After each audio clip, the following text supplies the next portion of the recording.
it ain't over till it's over.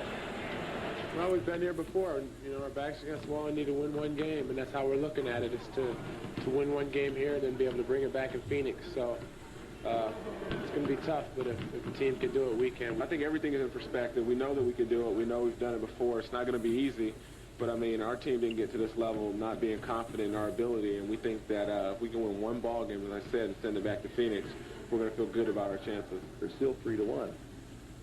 So we'll be convinced if it gets to 4, but we're not convinced yet. Paul Westphal, I don't think he's being smug. I just think he's kind of worn out. Yeah, well, he is laid back, and now he's way laid back. He may be way laid before it's all over. But I think KJ said a kind of prophetic thing there. He said that, you know, we didn't get to this level without being a pretty good basketball team. Well, I would give him some advice, and that is that you don't get past this level unless you play defense, and you can't give all those layups that they gave up last night. And we'll talk about that a little bit later on. Right now, Tom Scherer with us, Charles Barkley's personal reporter. That's right. For this series, you and Chaz had another discussion today. It was so funny, Mark. I'm standing outside the locker room waiting to go in, and Barkley says, come here, I got to talk to you. And I'm thinking, oh, great, what did we do? But he's in a great mood, and, you know, the Suns are trying to be stoic, and they have to. But Barkley is also doing a good job of taking the pressure off his teammates. And before the game, he had a lot of things going on, people coming up to him to say hello, friends, tickets, the whole shot. But he took time to talk to reporters, and he wanted to make sure we were there with our camera because he knows we're doing these pregame shows. And he had a very clear message for the Bulls fans and the people of Chicago here. That's kind of amused by all the preparations out there, huh? I don't know why y'all boarding the city up and everything. I thought you had to win 4 games. You find this all a little presumptuous, eh? I find it very presumptuous. What type of game tonight do you expect? Got the National Guard out. How you doing? How's everything? Good to see you. You got the National Guard out. You got police out in force. You got every bar in town boarding up windows. Every store is boarding up windows. You have something to say about that won't be necessary tonight, huh? Oh, man, I think that's rude. Well, 3 games like dividing up the estate before the person's dead. Obviously, there's a game to be played, so what are you doing this one tonight? Do you run a little more on the Bulls, or how do you stop Michael? What's up? We just got to play well. I think we play well in some games. We just got to get over the hump and play a bit better in a couple areas. But I think we're happy with the way we played through the entire series. Just got to get another break here or there. You only focus on that, right? I mean, you look at what happens if you lose, and you're getting ahead of yourself, too. No, we just got to take it one game at a time, and so do they. They got to win 1 more. We got to win 3. So what's your message for the mayor's office and the cops and us, then? I think, you know, you should never divide up the wheel before somebody's dead. All right, advice well taken from Charles Barkley. He's doing a good job of trying to take the pressure off his teammates because the rest of them are pretty quiet. Well, his confidence is scaring me. All right, we'll see what happens tonight. Okay, Tom, thank you. Dick, we have discussed the fact that the Suns, who have been trying all kinds of defensive schemes, may go to some rough stuff tonight and try to whack Michael around, hard fouls early to try to keep him out of the lane. You know, Michael just was able to get to the basket all night. Something like 16 layups he was involved in, or shots that you might call layups. When that occurs, I found that my friends and compatriots in the league are just aghast at the number of layups and short shots that the Bulls are able to get against the Suns. And I'd go back to the KJ on Michael. That's the only thing that seemed to give him any problem at all. And then I'd make the Bulls adjust from there. And the harder you hit Michael, the harder he's going to come, though. Yeah, you know, one of the things that I found out before the game, the last game, and that was that don't get Michael mad. They said KJ is going to get lit up because Michael read an article in the paper where he said, you know, I can guard Michael Jordan. Right. Please. Nobody can do that. Okay, things are heating up inside. When we come back, we'll take you outside for a little fan fever when 3 the Hard Way rolls back live at the stadium just minutes away from tip-off in Game 5. It's funny how you look around and you see a lot of reporters that you haven't seen here for a couple of weeks wearing credentials and somehow finding a seat. And Phil Walters is still outside. Phil? I am. But, you know, it feels a lot different tonight. It is a lot different tonight. For one thing, police everywhere. There are perhaps 300, I'm getting as estimates from some of the sergeants. Some of them have on protective vests. All of them have what they call flexicuffs, those like garbage bag tie handcuffs in the stuffed into their pockets. And they're not just in front of the stadium. They're on horseback across the street. They are scattered through the parking lots. That's something you don't see on an average game night. And for everyone you see in uniform, you're who knows how many are in plain clothes. Two gentlemen were just escorted past in real handcuffs by some officers saying, no, we weren't scalping tickets, not us, we're totally innocent. Even the vendors have a new energy about them tonight, as if this is the, hey, as if this were the last night. Well, of course, it is the last night. And in fact, they don't even get a full night tonight out here. They have been given orders to not sell after the game. It is that tight. They are clamping down that hard. And not only in this area, but in other areas around the city, there are whole sections where on-street parking is not going to be allowed. Cars are going to be towed, so the cars cannot be hurt. All of these precautions, of course, thank you, all of these precautions, of course, everyone hopes will not be necessary, but the police, as well as everyone else, are convinced this will be the night. This is the night of the clincher, and they're already talking fourth. Back to you. Thanks, Phil. I certainly hope.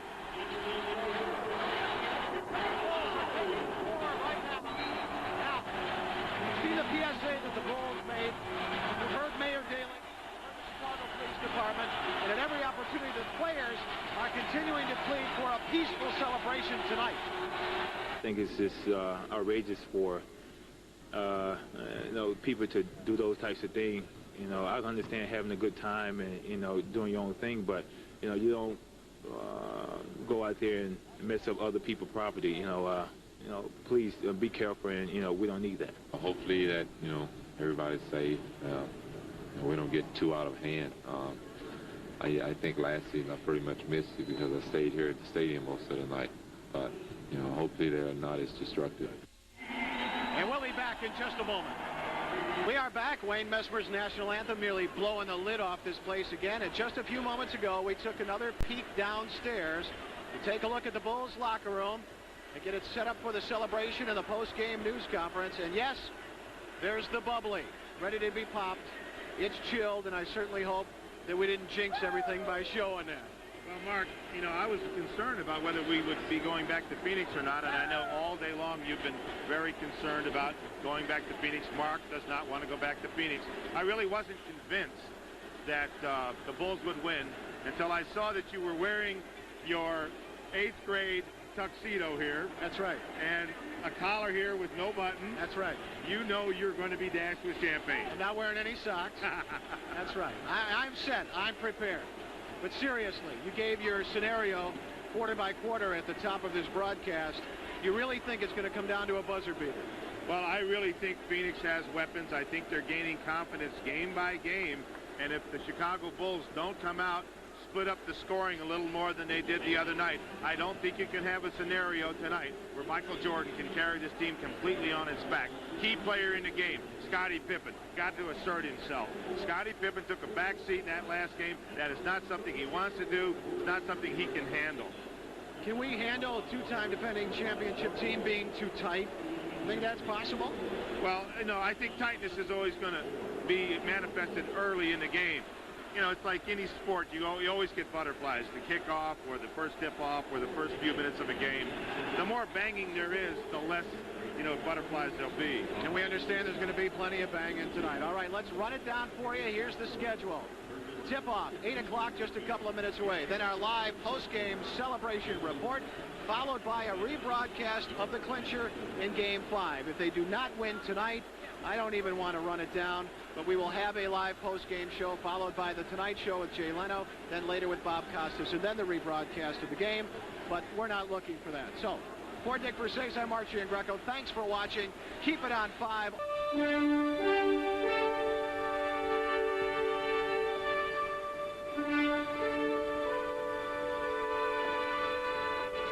He does not need NBA teams. The Chicago Bulls, nearing the end of an extraordinary basketball odyssey, and believing to a man.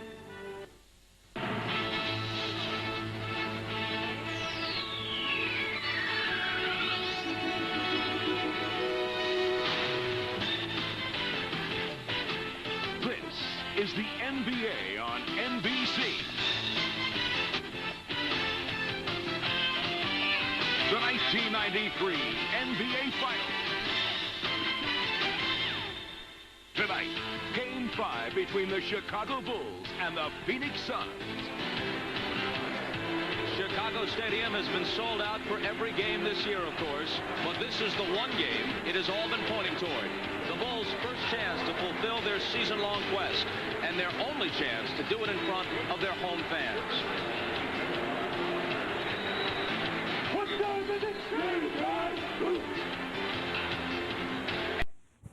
Before this game fully starts, I want you to tell me your favorite stat about the Chicago Bulls in the comments. And in just a few moments, it will be game time, and this is what will be at stake. The Larry O'Brien Trophy, named for the late commissioner and emblematic of the championship of the National Basketball Association. Hi, everybody. I'm Bob Costas. For the sake of perspective, let's consider what winning 3 in a row would mean. Would it mark the Bulls as one of their sport's finest teams ever? Undeniably, if they haven't achieved that status already.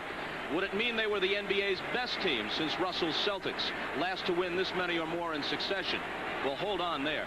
While the Bulls belong in any discussion of the NBA's elite, who knows how many in a row the Celtics or Lakers of the 80s would have won if they didn't have to contend with each other. Or, for that matter, tremendous 76er teams at the beginning of the decade.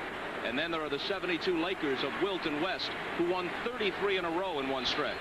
Chamberlain's dominant Philadelphia team of 1967, or the finely tuned Knicks teams of the early 70s. Any of these clubs could conceivably have given these Bulls a run for their money. But that's for parlor games. As for the games they've actually played, the Bulls have turned back all challengers in a 3-year span. The last of these is the Phoenix Suns, who, though down 3-1, have proved to be a stern test. Their job tonight is simply this. They must somehow tear up the script and silence 18,676 who have come here to rock the rafters. There's only one way for the Suns to look at it. They're going to get on a plane to Phoenix after tonight's game. The question is, do they make the Bulls go with them? Which would not only be a major inconvenience for the Bulls, but would put the three-peat itself in some jeopardy. For more, let's go down to the floor to Marv Albert, Magic Johnson, and a man spending perhaps his last night observing these teams before preparing to compete against them, the new coach of the Cleveland Cavaliers, Mike Fratello. Take it, Marvelous. Yes, Bob, it is now the Czar of Cleveland. Kind of a nice ring to it. Remember these days in your previous life when the Czar was coaching the Atlanta Hawks? Childlike qualities being shown along the sideline. Yes, but back then, even with my assistant, Brendan Sir, color-coordinated sport jacket, my other assistant, Willis Reed, I asked him to wear one. He said no, and if Willis says no, it's no. He would think of that aspect. There is one other aspect that you will be dealing with soon in your new role as coach of the Cavaliers, and that is defending against a fellow by the name of Michael Jordan. Jordan with the sensational 55-point performance in Game 4 here on Wednesday night. What do you look for from Michael tonight in terms of his approach? How will he come out? Will it be a scorer? Will he look to distribute the ball? Just a short while ago, down in the locker room, he mentioned that he would come out, feel the game out, and see what he thought had to be done early. When you look at his points after the first 4 games, 31, 42, 44, 55, always on the move up. And it'd only be natural that the leading scorer in the NBA would take the most shots during the regular season, almost 26 shots per game. In the finals, almost 10 more shots per game for Michael Jordan. In fact, combining both teams, Jordan has 54 more shot attempts than the next closest player, Charles Barkley. If there's one key word for Michael in this series, it's aggressiveness. He's made a decision to take it to the basket like he has taken it against no other team. Total confidence in getting to the rim and finishing the play. It's almost as if Michael Jordan has made a statement to his teammates. Jump on board and let's win this championship together, or I'm going to do it by myself. All right, to the Phoenix Suns' point of view, what do the Suns have to do, Magic, to bounce back, to turn it around and get back into the series? But don't count this Phoenix Suns team out. They're a very dangerous team. They've been in every single game of this series. Now, what they must do is make this game wild and crazy. Really run the ball up and and down the court. Also, if I was them, I would tell Charles Barkley, hey, take 30 to 40 shots. We're going to win or lose with you. And then they must be physical. They must take Michael Jordan and be physical with him. They were letting Michael Jordan get to the basket too easily. And Danny Ainge told us this yesterday. He said, look, I was tired of watching Michael Jordan just float in the air and take it to the basket. That will not happen today. All right, so for Charles Barkley and the Phoenix Suns, the season is on the line. They hope to bring the series back to the Valley of the Sun for a Game 6. Good evening, ladies and gentlemen. The Chicago Bulls welcome the world's greatest fans to the Chicago Stadium. Tonight, Game 5 of the NBA Finals is between the Phoenix Suns and your Chicago Bulls. Now for tonight's lineup. First for the visiting Phoenix Suns. At forward, from Auburn, 6'6", Charles Barkley. A 6'7" forward from Oklahoma State, Richard Dumas. At center, 6'10" from Old Dominion, Mark West. At lone guard from Central Michigan, 6'6", Dan Marley. At the other guard, 6'1", from California, Kevin Johnson. The Phoenix Suns are coached by Paul Westphal, assisted by Lionel Hollins, Scotty Robertson, the trainer, Joe Brodsky.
Here at Chicago Stadium. Now to check out the mood in both locker rooms, we have reports from Rashad and Hannah Storm. First, here's Ahmad. All right, thanks, Mark. The last time we reported from the Bulls locker room was just before Game 3. The Bulls were extremely confident and very loose. Well, tonight it was a little bit different. They were still confident, not as loose, but very cautious. I asked B.J. Armstrong about it. B.J. told me that in a game like this, at this point in the series, no more surprises. Both teams had made all the adjustments that they were going to make. The team that would win this game would be the team that wanted it the most. Hannah? Ahmad, the report on Charles Barkley's sore right elbow is a good one. For the first time in 3 games, he has not had to have excessive fluid drain from that elbow. He gave me the thumbs up. They'll check him at halftime. As for the mood in the locker room, it was quite subdued before the game. Many of the Suns clinging to the fact that they have faced elimination 4 times in these playoffs, but won every time. Their slogan tonight, win one. That's all they need to do to take this series back to Phoenix. Mark? Thank you, Hannah. The officials are Joey Crawford with the basketball, Jess Percy, and Jake O'Donnell. No team has ever come back from a 3-1 deficit to win the NBA Finals. Bulls, with the 3-1 lead, control the opening tip. Scottie Pippen, played by Dan Marley. Kevin Johnson opens against Michael Jordan. Pippen had a deflected short. And Barkley starts back. Loops over to Marley, who's guarded by Pippen. Johnson played by Jordan. And Barkley for 3. Charles Barkley opening up by a 10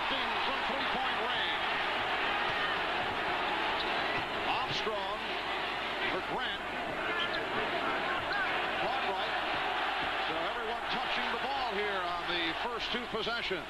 Grant. Marley with the rebound. Kevin Johnson stopped by B.J. Armstrong.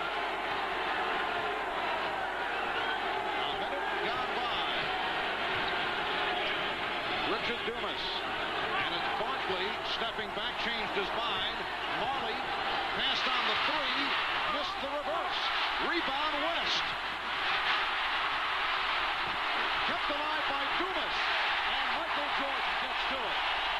Gang rebound. Everybody going after the basketball early in the game. Extra bodies going after it.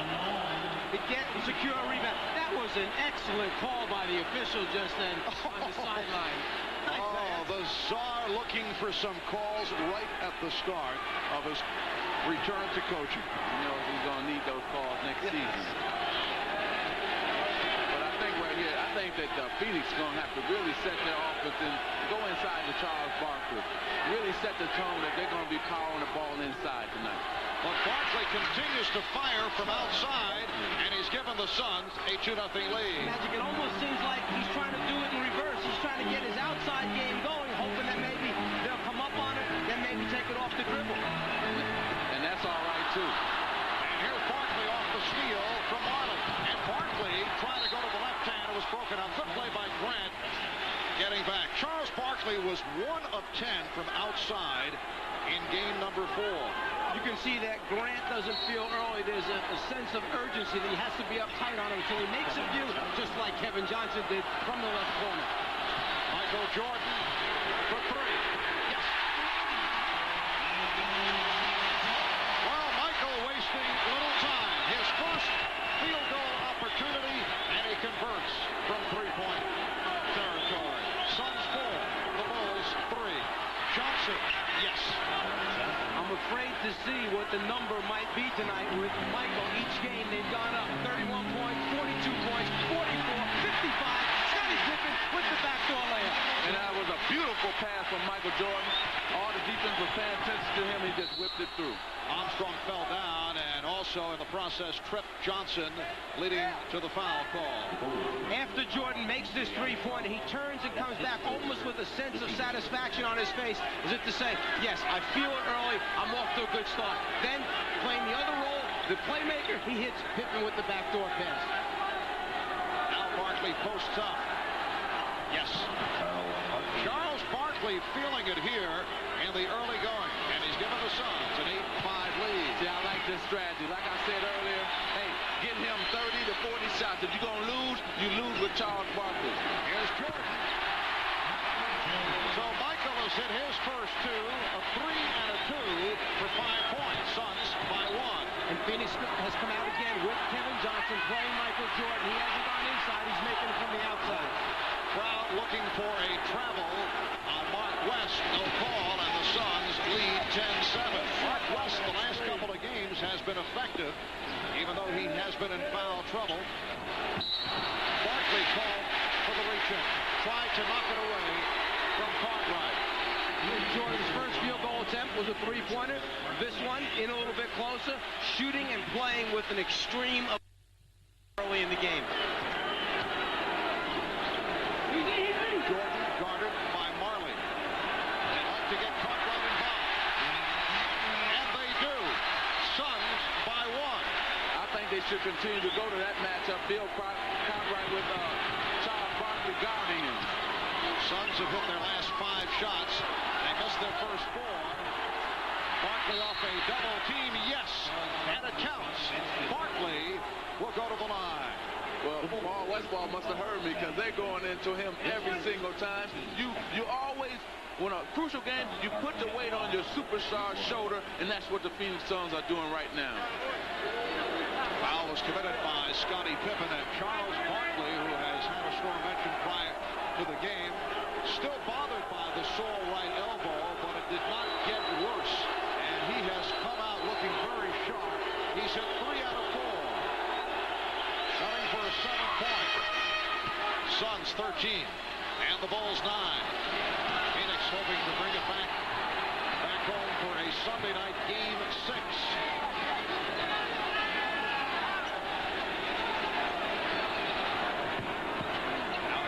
Jackson guarding Jordan. Pippen. Dumas challenging, came away with it. Barkley passed down the three. And now looks to regroup. And now takes it by himself. Met by the double team, had to pitch it out. Here's Dumas. Well done by the Suns. Patience, execution, the skill. Now you see how the Phoenix Suns got like a little lead in round one. It makes me wonder. Now we all know the outcome of the game. We know the Bulls are going to win. But it makes me wonder, what could they have done differently starting from the very first quarter that would have gave them a better chance or a different outcome where the Phoenix Suns would have won? Me personally, I'm thinking maybe when they have an opening for a three-pointer, take it, get a little bit more creative with that three ball as opposed to focusing on the two. Now, we all know that three-pointers back then was not, the main factor of the game the way it is now. But the fact is, the three-pointer is still an opportunity to get one extra point over a two. Let me know your thoughts about that in the comments. What could they have done in the first quarter to give the Phoenix Suns a better chance at winning? Part of it, passing the basketball, everybody doing what they were supposed to do when the double team took place. The Suns 15, the Bulls 9. Last touch by Phoenix. It'll be Chicago ball with 12 on the 24, but Phil Jackson wants to talk it over. Timeout taken with 7 minutes, 11 seconds to go in this opening quarter. Michael prior to the game and asked what his approach would be in coming out tonight in game number 5. I have that inner drive to do whatever possible to get this game over with tonight. I may be a little bit overconfident or a little bit too hyped. Hopefully I'm not, but this is how I much approach the game because as much as we can limit the confidence that this team may have, it's better for us. And I think if we can get it done now, we may be facing a Tiger back in Phoenix. So I told the guys, I'm not going back to Phoenix with you guys. If you guys want to go back and play, you're going by yourself. I want to get it over with right now. Well, that's great thinking because if Chicago loses this game, it's going to be tough. 24-second clock just ran off, but it'd be tough for them to beat the Bulls to beat the Phoenix Suns again in Phoenix. I think that the momentum will switch to the Phoenix Suns, and that's why the Phoenix Suns right now come out aggressively and ready to play this game. Suns 15 and the Bulls 9. Barkley again. And the Suns have hit their last 8 shots, and they now lead it 17-9. Ahmad Rashad mentioned in that last timeout, it was a wake-up call timeout. Phil Jackson telling the team, hey, we got to get going. It's not let them hang around and think they're going to disappear all of a sudden. They're building a lot of confidence. Cartwright, strip, Pippen on the recovery. And I would think that Phil Jackson is also thinking, as he did during the course of that triple overtime loss, that the Bulls sometimes rely too much on the crowd getting them to a higher level, and he said you can't do that, particularly when the Suns have come back on a number of occasions. Here's Barkley for 3. Marley trying to keep it alive. Marley does keep it alive. And the Suns get a new 24. Johnson with a beautiful crossover to set it up. Yes! There's the in-between game that Kevin Johnson uses so well. He did not try to force it and take it to the rim. He saw the defenders back there, just pulled up around 12, 14 feet, hit the jumper. Jordan for 3. West with the save. Brown looking for a travel. Here's Dumas with the ball fake. And a toss. Charles Barkley is furious right now at Richard Dumas. Loose ball foul against the Bulls. Well, Phoenix very fortunate they will get it back off that foul call. But first a look at the Kevin Johnson move with a crossover to beat B.J. Armstrong. And when Kevin is coming at you with a head of steam, that's when he's the most dangerous because he can use all those type of moves on you. And the only thing you can do as a defender is backpedal. Horace Grant called for that foul. So the Suns back to the offense. They lead by 8. open shot for Dumas. The Suns now lead 21-11. They have connected on 10 of their last 11 shots. When they went to the pick and roll with Phoenix Suns, what happened was West slipped the screen. He went early. Normally Chambers likes to do that. He can catch and shoot. West would rather take it and dunk it. He had no room last time. Just under 5 minutes remaining in the first quarter. Dumas lost it. Two times in a row now that Richard Dumas has tried to do things too soon. He's trying a little bit too hard. Once on the fast break, trying to throw backwards. That time trying to beat his man one-on-one. Well, the whole problem is that Charles Barkley was open both of those times, and he should have got the ball to Charles Barkley. Pippen with the fake. Beautiful baseline drive by Scottie Pippen. Phoenix 21 and Chicago 13. Here's pressure by Armstrong. We have not seen much pressure here on the early going. Phoenix has been allowed to get to their normal regular season tempo here in the first quarter. They double up on Barkley. Johnson. Oh, what a move by Kevin Johnson. He's hit 4 out of 4. He has 8 points. Suns lead by 10. And they've hit a lot. Oh, the alley-oop for Michael Jordan. Well, Michael threw a backdoor pass to Scottie Pippen. Scottie Pippen now comes back, throws the alley-oop pass to Michael Jordan. Suns by 8. Again, the double on Barkley. Dumas from deep. Richard Dumas has been jump-starting the Suns almost every game of this series, but has not seen much playing time in the second half. He went 25 minutes in all the other night in 8 of 11. Jordan's pass broken up. Johnson for Barkley. Armstrong back, and Charles Barkley extends to a 27-15 lead. The key to the game for the Phoenix Suns is that they're going through Charles Barkley every single time. Either he's going to shoot it, if he gets double teamed, he's going to create a shot for somebody else. And then KJ is penetrating, and that's been the key for the Phoenix Suns. Good box out by Dumas.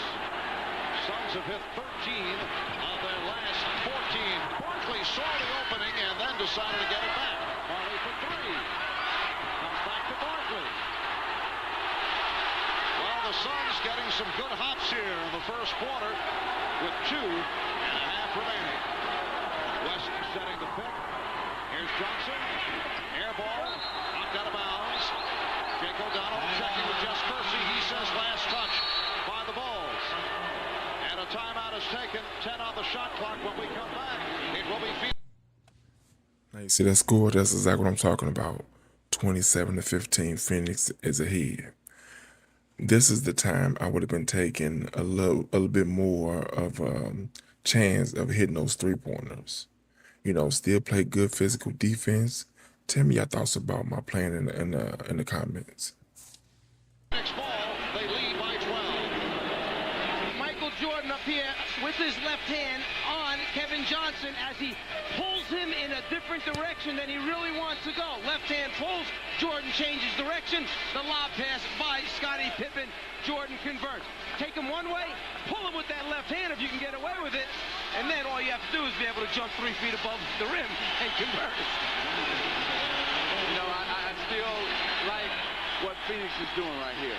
They're really mixing their offense up very well. They're running when they get an opportunity, and then going through Charles Barkley. He's already taken 7 shots already, and he's on that pace. Like I said, 30 to 40 shots. He needs to take 30 to 40 shots. Barkley has hit 5 out of 7, 11 points. Nice pass. Dumas from Barkley. A reverse stuff by the rookie, Richard Dumas. That was supposed to be a back-pick lob pass for Richard Dumas. Phoenix likes to run those after timeout. Instead of going behind the screen, he inside cut to the basket because they took the back cutaway, got the score. And the Suns have hit 14 of the last 17. They opened the game by missing their first 4, and they have been on fire. Mark West extends to a 31-15 lead with just under 2 minutes remaining in the first quarter.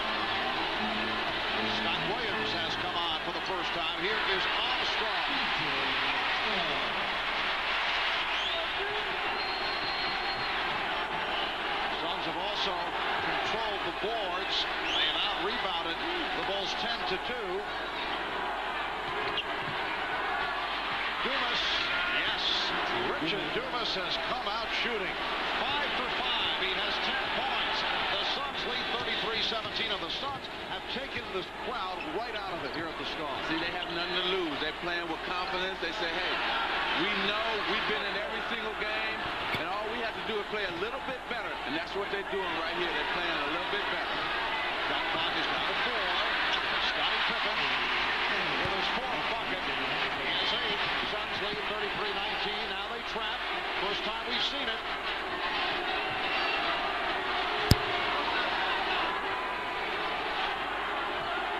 Barkley backing Grant. Barkley rebounded by Pippen. And Pippen accelerates. Pippen all the way is fouled by Dumas. Let's go back a moment ago. After a timeout, Phoenix likes to run a back pick. Scottie Pippen right there is supposed to get back picked. Dumas is supposed to run a lob pass route. Instead, Pippen takes it away. Dumas comes to the inside. You see the inside cut and the layup. No back pick lob, so I'll inside cut and take the layup.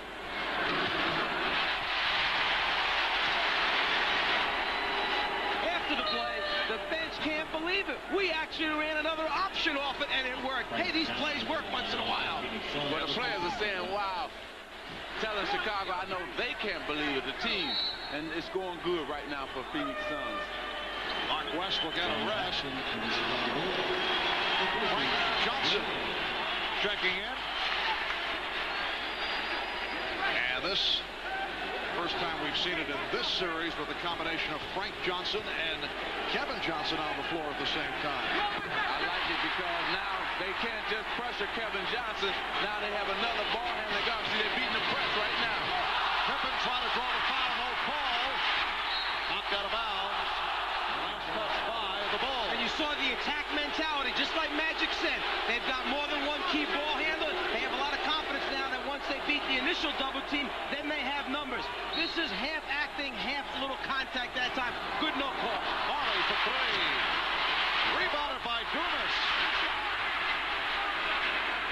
And the Suns regroup. Kevin Johnson checking the clock. We're down to 15 seconds in the quarter. Suns spreading out the floor, down to 10 seconds. Johnson one-on-one. Jackson over to help. Open shot for Frank Johnson. And Pippen from center court. Charles Barkley providing a spark. Charles coming out on fire. He has 11. Richard Dumas with 10. The Suns 16 of 26. 62% shooting to open it up, and they lead. Well, in recent years, the Bulls have certainly demonstrated the killer instinct. They have won 11 of the last 12 with an opportunity to clinch a series. On the other hand, as Hannah mentioned right at the start, the Phoenix Suns 4-0 in this year's playoffs when they have faced elimination. And that is the scenario tonight, trailing 3-1, and they have come out and taken a 33-21 lead as we head to the second quarter. One stretch they led by as many as 16. Paul Westphal staying with the backcourt of Kevin Johnson and Frank Johnson, along with Dan Marley, Charles Barkley, and Richard Dumas. Barkley rebounded by Williams. Well, from the Bulls bench during that last timeout, Ahmad mentioned Phil Jackson sensing the tightness in the team, trying to loosen them up a little bit. Not happy that they're being out-rebounded. Stacey King with a nice drop-step reverse move. Not happy how they're being, and a turnover in the backcourt by Kevin Johnson because of the pressure of Scott Williams. And you can see right here that Paul Westphal is bringing in Oliver Miller because he knows that it's a mismatch with Dumas guarding Stacey King, so he's trying to get some defense in here and take Kevin Johnson out where they can match up right now. Richard Dumas, 5 of 6, 10 points, he leaves. No, Dumas now stays. Kevin Johnson departs. So Dumas is now guarding Jordan. Pippen, 8 unanswered for Chicago. Last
Everybody that knows basketball knows Paxson is Bull's secret weapon. Boy was cold from threes.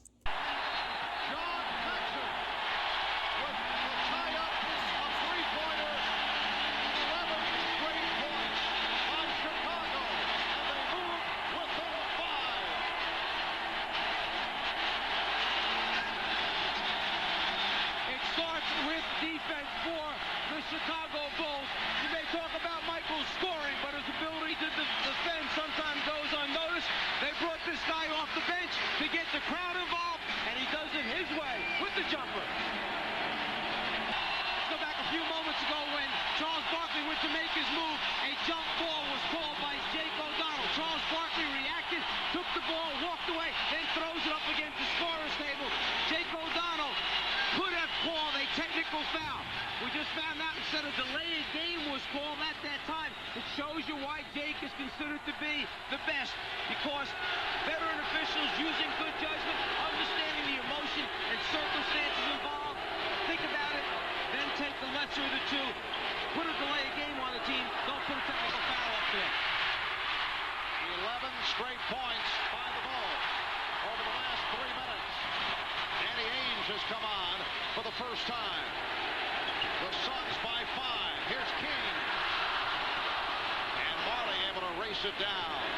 Michael Jordan has not taken a shot in 5.5 minutes. He has 7 points and 5 assists. Miller, nice one. Barkley extending to a 35-28 lead. But they still doing an excellent job. The Phoenix Suns are moving the basketball around when they get the double team and scoring out of that double team of the Chicago Bulls. Scottie Pippen shooting. And Oliver Miller gets to the rebound. See, to be honest with you, this is the disappointment I'm talking about. The Bulls is giving them way too many opportunities. And to be honest with you, they should have been 20 points ahead. But unfortunately, the Phoenix Suns is missing their shots, therefore giving the opportunity for the Bulls to catch up.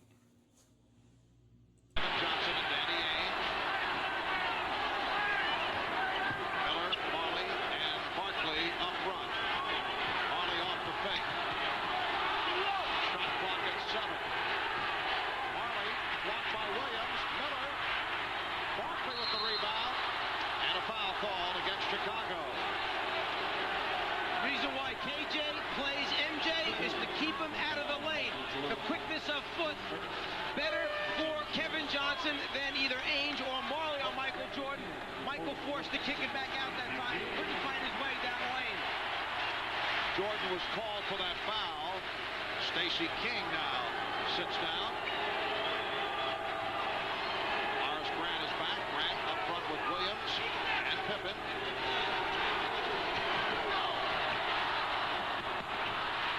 Barkley for Miller. Blocked.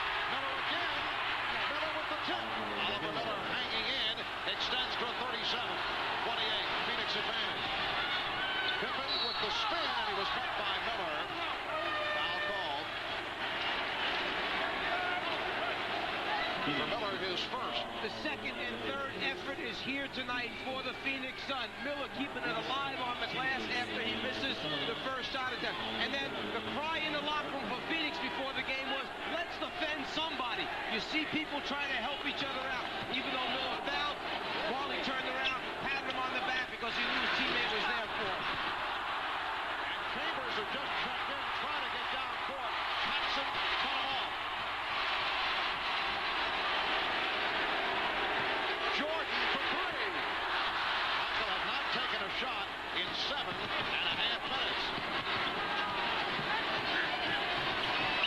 Kevin Johnson, bad shot. Rebound, Mark West. And he's fouled. Now that you've seen all these errors, I mean, in the beginning, when you first watched it back in '93, you didn't probably too much focus on it. But now that you are grown or a little bit older and you see all these errors, please tell me your thoughts about them in the comments. The Phoenix Suns are more aggressive than the Chicago Bulls. They are a step quicker than the Chicago Bulls on both ends of the court. Well, the crowd reacts because Will Perdue is over at the scorer's table. He has been a forgotten man through the playoffs. This his first appearance in this series. I'll tell you the reason for that. Right now, Phoenix is beating Chicago 19-7 on the glass, 8-0 in offensive rebounds. As a result, they've got 9 more shot attempts at the basket. This is Perdue's chance to come in the game and show he can help out. Not only that, Mike, but also give the team some energy. Right now, they have no energy. They're flat. They need somebody to pick them up, and I think he's going to try to go with Will Perdue to do that. And Scott Williams departs. B.J. Armstrong, John Paxson, Michael Jordan on the floor, 3-guard alignment for Phil Jackson along with Will Perdue and Horace Grant. Mark West is not a good free throw shooter, but he hit his first to extend to a 10-point lead. 4 minutes gone by in the second quarter. Mark Albert, Mike Fratello, Magic Johnson, Ahmad Rashad, and Hannah Storm from Chicago. Bob Costas will be on hand with the Prudential halftime report. 6 on the 24. And Grant gets it back out. Here's Paxson straight away for 3.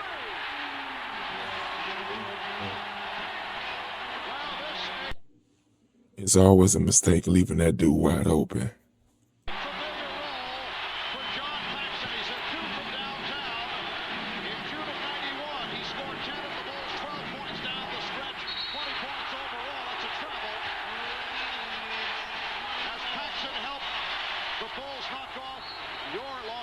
Lakers, that was in 91, and then last year he nailed 2 20-footers and then set up Michael Jordan in some key situations in the pivotal Game 5 of the championship series against Portland, and he has played a major role here in the first half.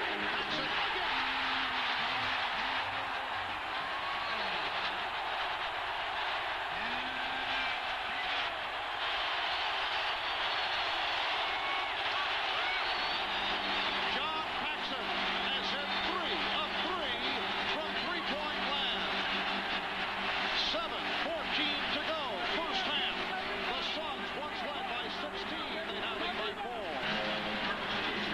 Has been the spark in a 17-5 run by the Bulls the last 6.5 minutes. John Paxson against your Lakers, Magic. 65% shooting off the bench, average better than 13 a game, and a year ago against Portland he also was instrumental. But he was the real key in beating us because he's doing the same thing tonight that he did to us when we played the Bulls. We got out to an early lead, then here he comes with a couple threes and got them going, and the same thing he's doing here tonight. Armstrong plays the back top. Jordan met by Johnson. Just under 7 minutes remaining in the first half. Phoenix with a 4-point lead. They've led by as many as 16. Well, Armstrong had the step, but Dumas knocked it away. 9 on the 24. I think that the Phoenix Suns must, on offense, come right back to Charles Barkley. We haven't seen that in the last couple of minutes, and that's what got them this early lead. Jordan, different little shot. Michael Jordan with the turnaround. He has 9, and the Bulls are within 2. And to back up what you're saying, Magic, the Bulls bench has outscored the Suns bench 11-2 to this point because the starters, Barkley, were getting all the points for him. Blocking foul committed by Paxson. Down low, Michael Jordan knows if he catches it quick enough and turns before the double team can get to him, he'll be able to shoot it over the top of KJ. Then on the crossover, Kevin Johnson beats Paxson. The rotation over a little bit late. Body contact. KJ goes to the foul line. Suns have missed 6 of their last 7 shots. Suns now lead by 3 points. They led after 133-21. Charles Barkley, Richard Dumas getting off to the good starts. But the Bulls turning it. John Paxson hitting 3 3-pointers. Michael Jordan showing some signs after not looking to shoot for a long stretch. Jordan on the follow.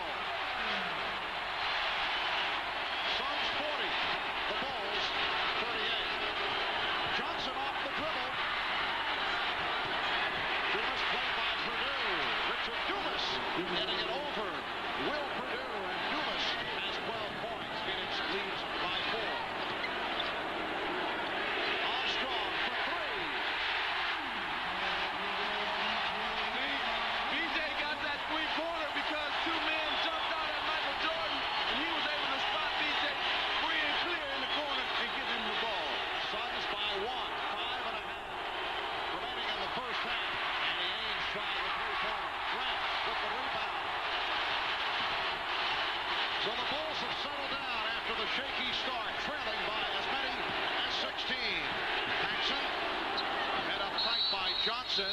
Joey Crawford, the outside official, looking for help from Jess Kersey. And they're saying Chicago maintains possession. Well, let me tell you what happened. First, KJ, but they said, well, since we didn't call the foul, we're going to get the ball back to the Chicago Bulls. Jordan. You know, that was an experiment to see if he could use that same dribble move against Kevin Johnson. See, there it is right there. There's no way in hell should Chicago be 1 point ahead of them. All of those errors by the Bulls, Phoenix should be ahead by 20 by now. But they kept fumbling. You know what else I found kind of strange about this? It's the fact that even though the Phoenix Suns was given opportunity after opportunity, it seemed like the Bulls was trying to hand them the game. And even though with them trying to hand them the game, they still couldn't capitalize.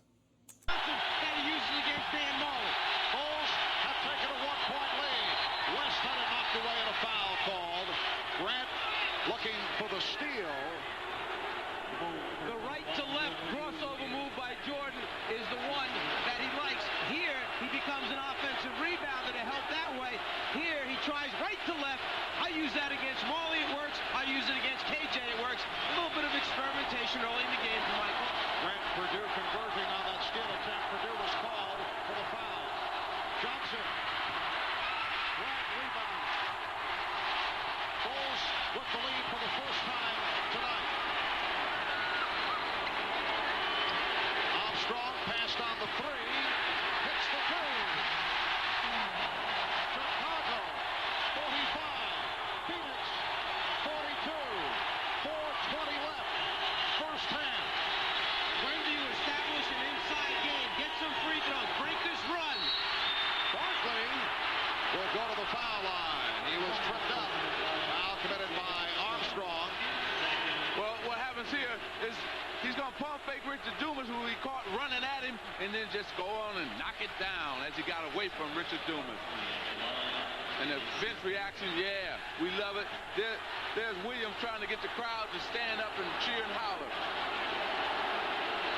Chicago in the midst of a 9 run, the last 9 minutes, 45 seconds. And whenever you get a team who goes on a run like that, there's only certain ways that you can stop it. One, obviously, is dig in and play defense. But the other is, if you're not making any shots from the floor, and John Paxson goes off, and the crowd shows its appreciation for what he's just done for him. But the other way to stop the run is go to the foul line, get some free throws, stop the game momentum.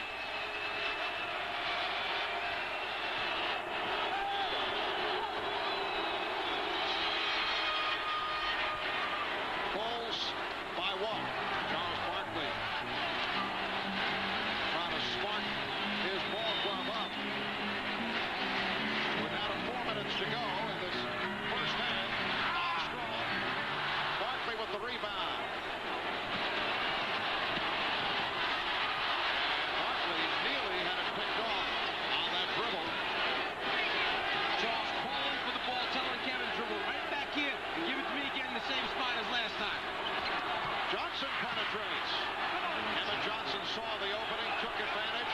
Suns lead by 1.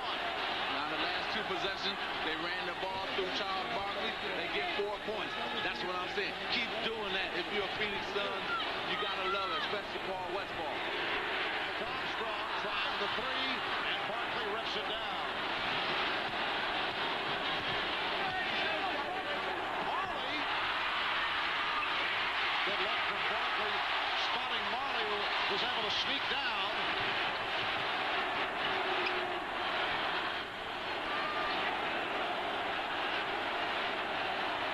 Armstrong resets. Scottie Pippen. Well, the Bulls now have hit a drought after the hot shooting.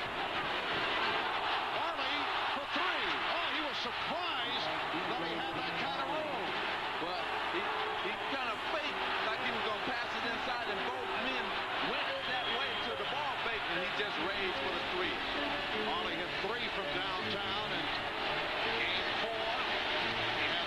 in the triple overtime. And Barkley leads the Suns back. A little too much dribble by Charles.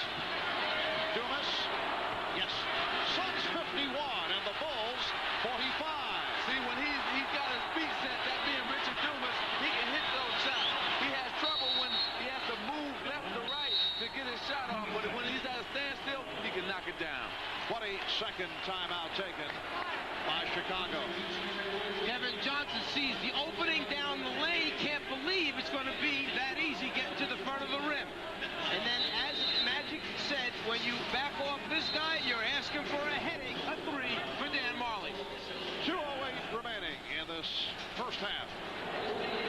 Prudential halftime report. We'll talk with the Pistons' Isaiah Thomas. Detroit, of course, had a chance to three-peat back in 1991, but they were beaten by the Bulls in the conference finals. And we'll talk with Magic Johnson. His Lakers won back-to-back titles in 87 and 88, but their bid to win 3 straight was ended by the Pistons in the finals. Isaiah and Magic coming up on the subject of attempting to three-peat, but of course, the Phoenix Suns will have a lot to say about that. It is far from a foregone conclusion. The Prudential halftime report in just a few moments, but right now back courtside as we rejoin Mark, Mike, and Magic. All right, Bob. Suns with a 9-0 run after the Bulls took a 45-42 lead. After the last game, when Chicago went up 3-1, Cotton Fitzsimmons ran across the floor to me on the way out and said, you know what? Everybody thinks this thing is over. He said, I'll tell you what, next game, the Suns will be very, very competitive. He said, you have a bunch of fighters and battlers on that team. They'll come back next game. Cotton Fitzsimmons, Senior Executive Vice President of the Suns, another commentator on the radio broadcast. Michael Jordan, 7 of 11. He has 15 points. Suns with a 51-47 lead with just under 2 minutes remaining in this first half. Now Barkley guarded by King. Drew the foul.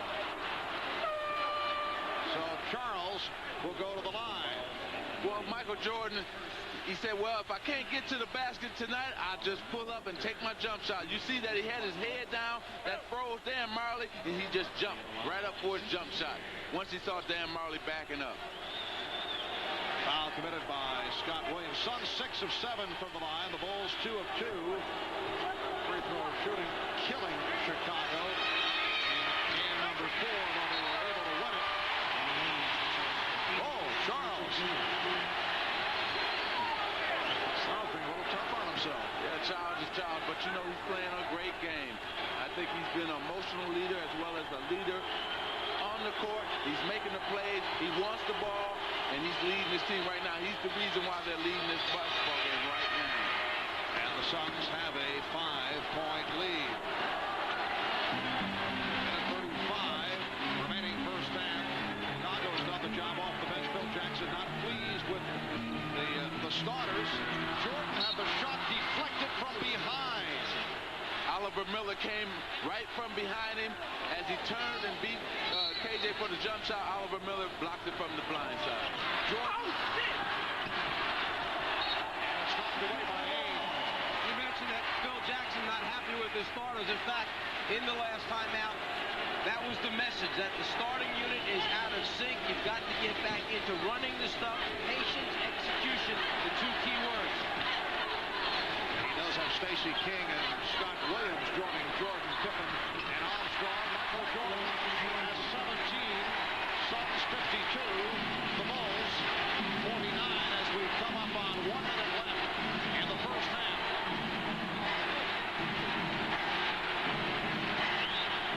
Barkley with a spin. Charles Barkley with a gorgeous move. And the Suns now lead by 5. He left Scott Williams behind him off the fake. That's a leg block, so the Bulls get a new 24. Well, what happens is right here, Charles is going to fake like he's going to the middle. He's going to spin baseline. See you later. Don't bother to jump. I'm going to dunk right in your face. 18 for Barkley.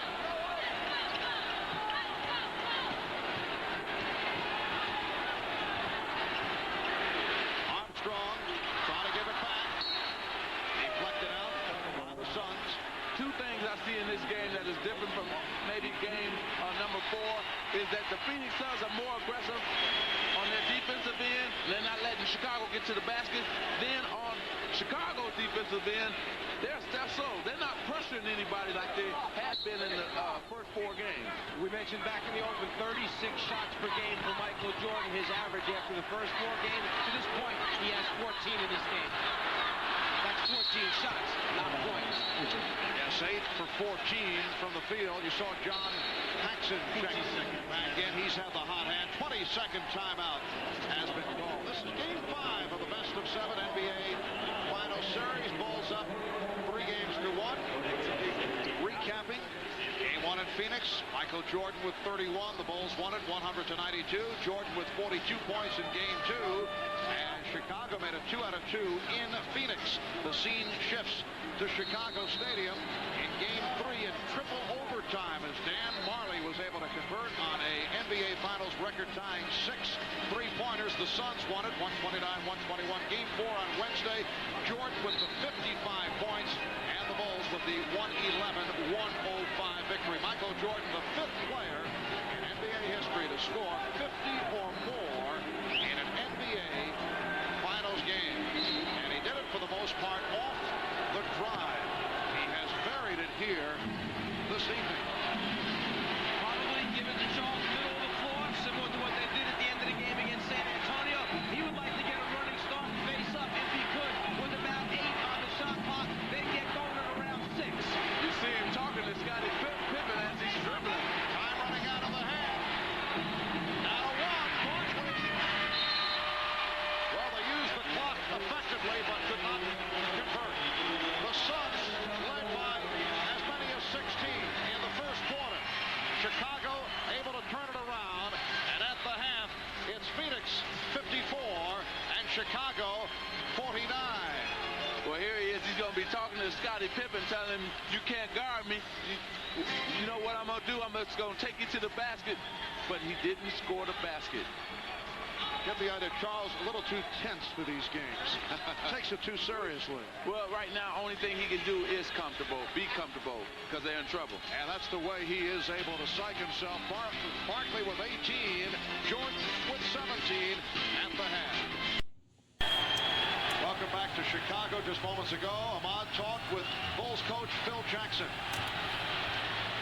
All right, thanks, Marv. Phil, a bit of a shaky start. Well, they came out and hit everything they took. I mean, they went at one time, I think it was 15 for 18 on their trips up and down the floor. Plus, they got rebounds. They played very well to start with. We had to really get emotional about the game, come back. Besides the deficit on the rebounds, what about more contribution from your starters?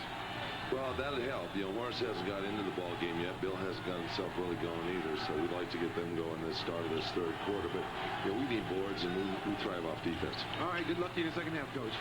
All right, back to you, Marv. And third quarter is underway with Richard Dumas taking it to the hoop, drawing the foul, and he will go to the line. Dumas with 16 points. Played a 2-man game with different people. This time Dumas sets the screen, rolls, converts, and gets fouled. The opportunity now for the 3-point play. Bill Cartwright called for the foul. 8 of 9 from the field for Dumas. It is a 3-point play. The Suns 57, the Bulls 49. Marv Albert, Paul Bizarre, the tunnel spreader, Mike Fratello, Patrick Johnson, Ahmad Rashad, Hannah Storm working the sidelines. Suns in one stretch led by as many as 16. The Bulls able to turn it around and come back. Pippen, beautiful move by Scottie Pippen, who has 14. Phoenix leads by 6. Kevin Johnson laid on a switch. It's Barkley, West, Dumas up front. Johnson and Marley at the guard. Johnson being played by Grant, shot over him, rebounded by Cartwright. See, the problem with that was you had Michael Jordan on Charles Barkley in the low post. Throw that ball down in there. Charles has been having an excellent game already. There's a foul right there. Scottie Pippen a moment ago on the baseline makes the quick move, one dribble on the floor, able to get to the rim. But going back to what Magic had said, there were 2 decisions to be made. Should KJ try and take Grant off the dribble, or should he get the ball down low to Barkley versus Michael? That time it should have gone to Barkley. Pippen's pass picked off by Dumas. Barkley setting it up. Dumas looking to post up. Ran over to help. Barkley has a three-pointer lined up. And it will be Chicago in possession. In the first half, from the perimeter, Charles Barkley 3 for 6 from the outside, which is very good for him compared to other games from the outside. Inside, Barkley was 4 for 6 in the first half. And Barkley 0 for 3 from three-point land. Kevin Johnson guarding Michael Jordan. Shot clock at 5. Jordan cuts it to a 4-point Phoenix lead. 19 points for Jordan.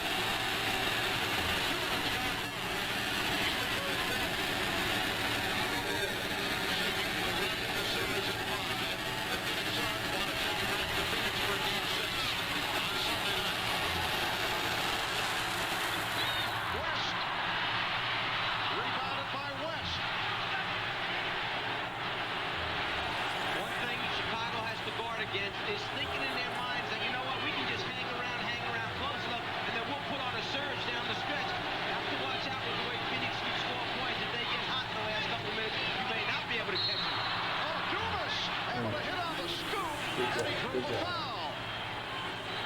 Well, what's happening here is that, first of all, Michael Jordan is just going to take KJ as close as he can to the basket and then jump right over him. He's been doing that all evening. And then on the other end, Richard Dumas has been living off the double teaming of Charles Barkley. He just finds an open area time and time again. Charles gets in the ball, and he takes it to the basket. And the foul was called on Jordan. Michael Jordan is second. Suns 59. And the Bulls 53. Phoenix 11 free throw attempts. Chicago 2. Bulls were cold at the end of the first half, hitting only 2 of their last 9. Pippen trying to set up Cartwright, went off his chest. Between Bill Cartwright and Horace Grant, Chicago has received 2 points on the scoreboard to this point in the game. And Horace Grant comes off a superb all-around performance on Wednesday, but as you mentioned, he has been very quiet. It's Dumas again, serving up a facial. The Suns lead by 8.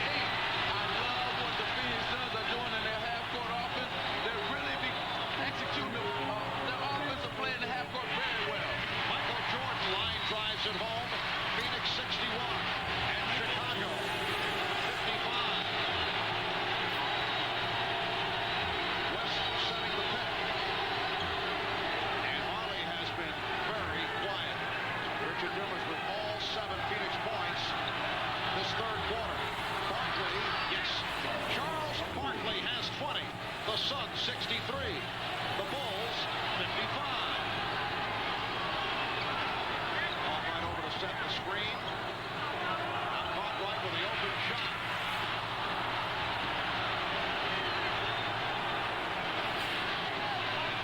Kevin Johnson. Played by Michael Jordan. They isolate for Barkley. No help. And Barkley puts it down. Charles went one-on-one with Horace Grant, and Phil Jackson is very unhappy. You get to a certain point where you've got to make a decision now. Do you get the ball out of Charles Barkley's hands earlier than you've been coming? But the guy who has been playing so well for them, the rookie Richard Dumas, again, the pick-and-roll game with Kevin Johnson and the conversion. When do you come and get it out of Charles's hands? Because he's just too much one-on-one down low. And Paul Westphal said, yeah, that's the way to do it. 7:36 remaining in the third. Phoenix by 10. Welcome back to Chicago. The Suns lead by 10, and that man, Richard Dumas, rookie from Oklahoma State, in games 2, 3, and 4, provided a jump start. That's the term that Paul Westphal likes to use concerning the play of Dumas, who would get the minutes early, but would not play much in the second half. Well, tonight, he has done it in the first half, and here in the early moments of the third quarter, Dumas with 21 points and has had the hot hand. He's 10 of 11 from the field. Lamar, what the fans should understand with Richard Dumas, his man is always leaving to go double team. So tonight he's finding an open area, where they can get in the ball and he can score off of that double team. Well, Purdue back on the floor, not able to hit on that tip, and Dumas. That's what I'm saying. That's what I'm saying right there. When the Chicago Bulls mess up, your job is to execute on their mess up. Now let's continue watching. Well, following a strong regular season, Dumas struggled in the first round of the playoffs against the Los Angeles Lakers, had his problems against Seattle, and then turned it around. In fact, sat out completely in game number 7 with Tom Chambers playing most of the way against Seattle. And Dumas has come on in the first halves of this series. Will Purdue off the mark? Suns by 12 and back to the offense. Phoenix has hit its last 5 shots. Barkley off the fake and the double pump, and he's called for the up and down. It's a travel violation.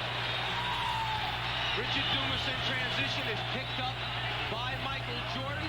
He just catches, elevates up over the top of Michael Jordan, playing with a tremendous amount of confidence right now. Well, because he's been scoring early. See, he's got the confidence because he's been playing good, and he played good in the first half. Jordan is on. Dumas with the rebound. John Lucas, now the coach of the San Antonio Spurs, and the man who was so instrumental, as Armstrong is called for the foul, so instrumental in the recovery from a drug problem suffered by Richard Dumas. John Lucas coaching the Miami Tropics of the USBL. Dumas a member of that squad. And John may have gotten a little carried away with the comparison, but he said somewhere down the road, we're looking at another Julius Erving. That was the comparison he made, which may be a little bit too much, but John has been a great supporter of this guy. Rookie from Oklahoma State, Richard Dumas, played 2 years at Oklahoma State, then he played 1 season in Israel. Here's Pippen on the run against West, and he's fouled. See, that's what they didn't do last game. Now they're hard fouling. Now they say no layups, and this is what happens, and that's why the Phoenix Suns are playing as good as they're playing, because see, here they say, okay, Scotty, you go into the hole, we're going to foul you, send you to the free throw line. I want to go back to that statement that John Lucas made about Richard Dumas. There was a little more to that sentence comparing him to Dr. J. He said he may be seeing a Dr. J with a better jump shot, however. Well, John is a good friend of mine, and I like John. But I don't see no Dr. J in Richard Dumas. Now, I see some similarities when he take it to the basket and dunk on people. But Dr. J is a Hall of Famer, one of the greatest to ever play. Richard Dumas got a long way, but I do like Richard Dumas' game, and he's come on strong here tonight.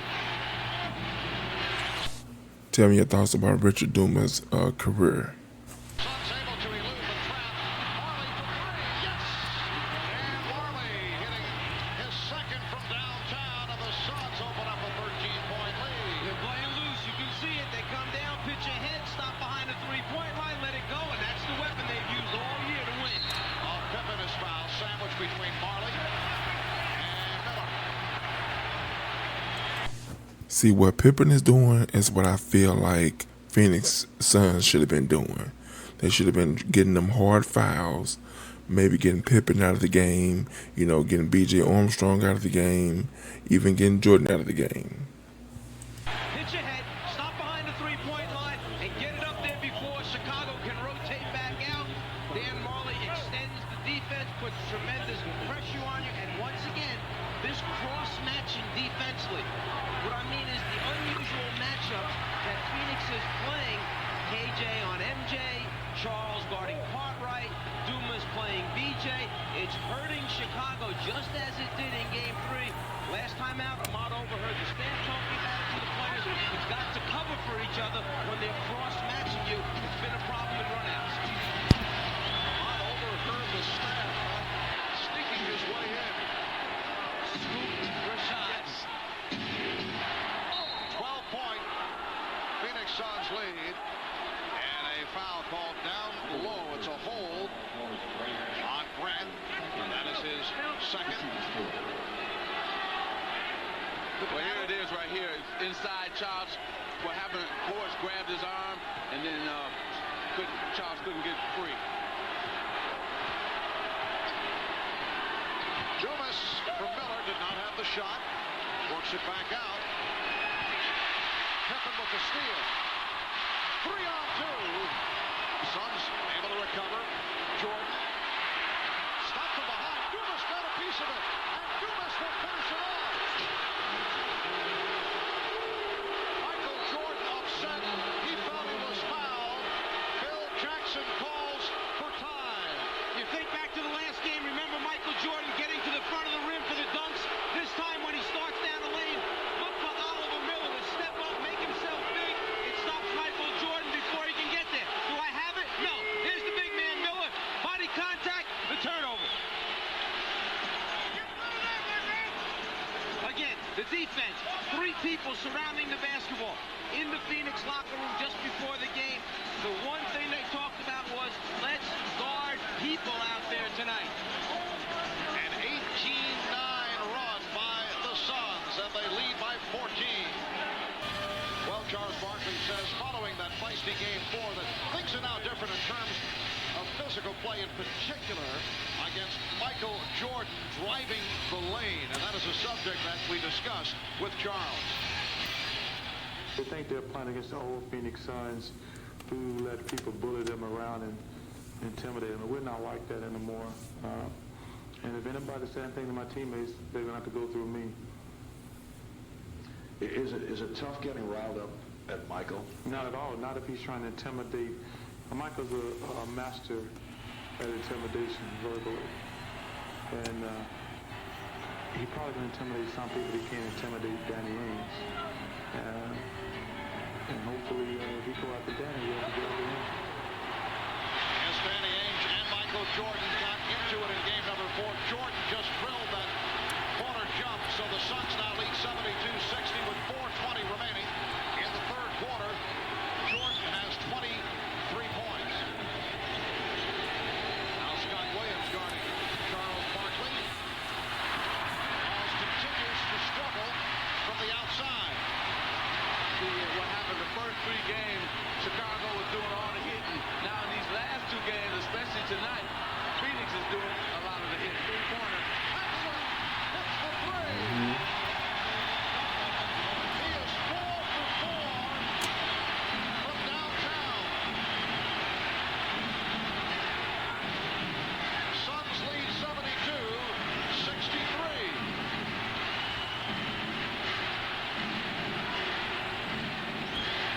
Kevin Johnson, rebounded by Scottie Pippen. Jordan for 3. Yes.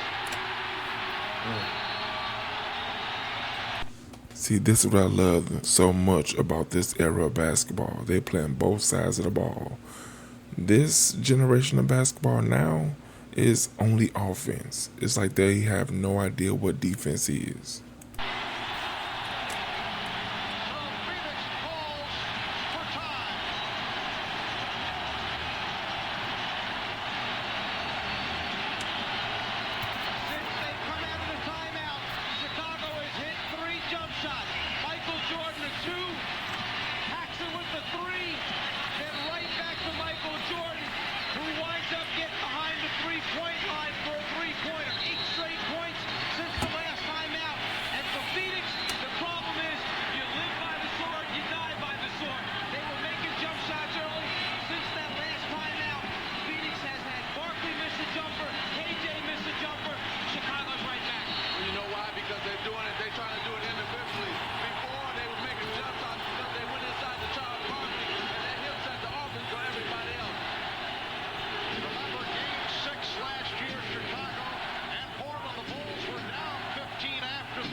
Stacey King on the line for the first time. A 70% free throw shooter. Danny Ainge is back. Richard Dumas will sit down. Dumas with 25 points on 12 of 14. And Scott Williams departs. Will Jackson brings back the three-point brigade, brings in Paxson, has BJ out there, and Michael Jordan. Phoenix leading 74-68. The Phoenix Suns try to take this series back to a Game 6 Sunday night in Phoenix. Chicago looking to wrap it to make it 3 straight runs.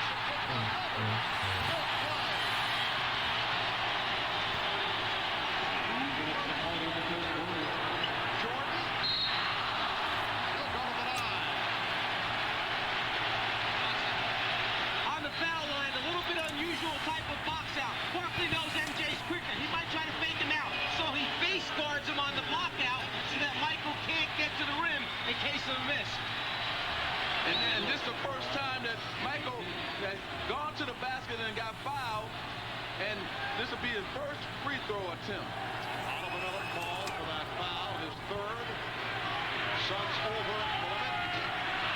Michael Jordan has been off at the free throw line, only 13 for 18 on Wednesday night. And you can see the progression in the series. The Bulls out of the line 10 times tonight. Suns by 5, just under 2 minutes remaining in the third.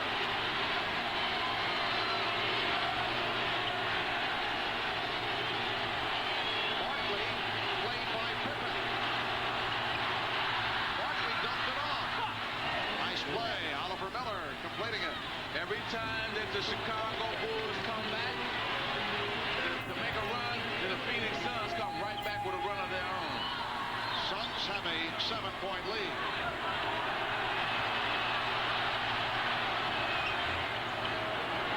Armstrong for 3. Miller got the good inside position. Marley for 3. Ainge with the rebound. Crowd groans every time they see Marley has an open 3-point shot. Crowd looking for a travel. Johnson had it knocked away by Pippen. 3-on-1, 4-on-1. It's Jordan. The Suns 76. The Bulls 71. 45 seconds to go. Third quarter. And a foul on Pippen. Pippen with the shove to get to that pass. Scottie Pippen knew that he couldn't muscle Charles Barkley out of the low post area. His only chance was to try and gamble and get around, but you can't use your hands to throw the offensive man out of the way. The strip by Paxson, they've got 3-on-1 numbers until number 23 decides to jump in there. Now it's 4-on-1. Michael with the finish. Now both teams are over. A foul of it. You mentioned Michael with the finish, and he's finishing strong. He has 12 points in this third quarter for a total of 29 in all. Barkley 4 of 5 from the line. 23 for Barkley. Frank Johnson returns to give Kevin Johnson a breather. Charles continue right here to tell Scottie Pippen, you can't guard me. Every time we come down, I'm going to take you one-on-one. And they're drawing back and forth at each other. Why do they have Scottie Pippen guarding him? It's because of the cross-matching at the other end. When Phoenix runs out, many times you have to play who's playing you. You wind up with bad matchups. Half minute left, third quarter. Pippen. Oh, tip home. Terrific follow by Pippen. Now, Scottie is telling Charles, you can't guard me. I just took you. So let's see what happens here. Suns by 5. They trap Johnson. Third quarter winding down. And a foul called by Jess Kersey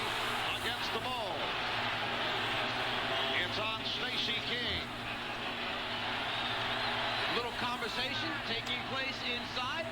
Charles, Scotty, on that last time now, when Scotty shot it and missed, he just out-quicked Charles to the basketball. He used that extra effort, the second effort, to go get it. Charles, on the other end, tries to overpower Scotty. Over 70% free throw shooter. And now Charles Barkley will get a rest. Barkley played 23 and 24 minutes in the first half. Here's the conversation continuing between Pippen and Barkley. Miller converts on both. The Suns now lead 80-73. Final seconds. Third quarter. Jordan directing traffic. Jordan with the pull-up for three. Rebound Miller.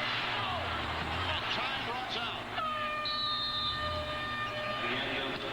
Well, the Chicago Bulls trying to accomplish something that has not been done in 27 years. Looking to become only the third team in the history of the NBA to win 3 in a row. We're headed to the fourth quarter. The Bulls are down by 7. Suns. If you want to know how all the trash talking got started, it was on this play. And after this play, Charles Barkley started telling Scottie Pippen, you can't guard me, I'm not going anywhere. And then after Charles had scored that play, then Scottie came right back and scored on Charles and said, I'm not going anywhere either. Now finally, Charles Barkley and the Phoenix Suns have realized that, hey, we can be friends off the court some other time, but we can't be friends on the court and try to win a championship. Now they're bumping, hitting the Bulls like they never did in the first 3 games and in the first 4 games, and now they're starting to do that tonight. Charles Barkley sitting down. Michael Jordan sitting down for the very first time and playing the first 36 minutes.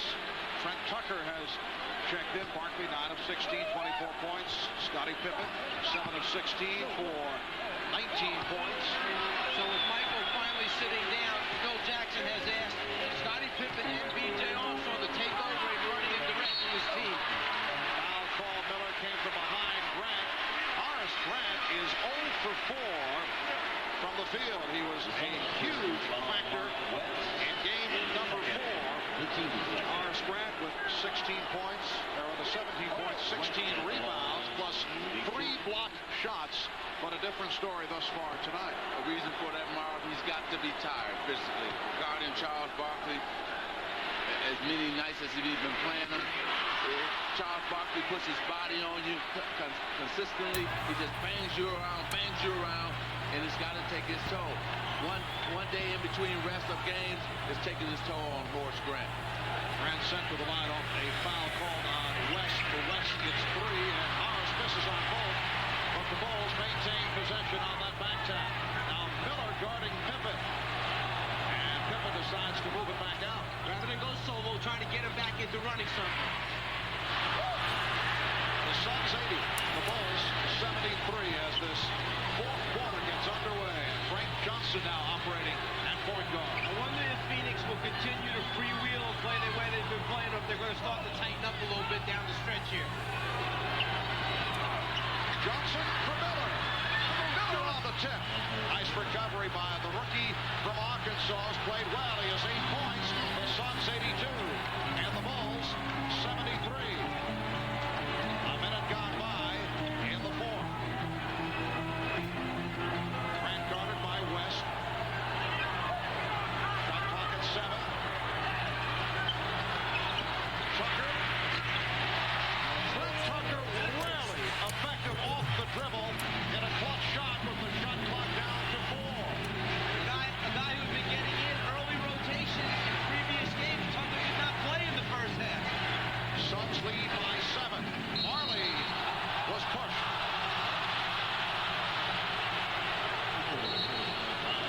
Foul called on Pippen. That's 4 on Pippen. Well, missing the first one, not a problem. Again, it's twice Miller done that in the game. Follow up his own shot. Jordan hoping his teammates will get a body on and box out. Not happy with it. Ainge leading Miller. And that's a traveling violation. That's Tom Chambers in that situation. That's a jumper going up.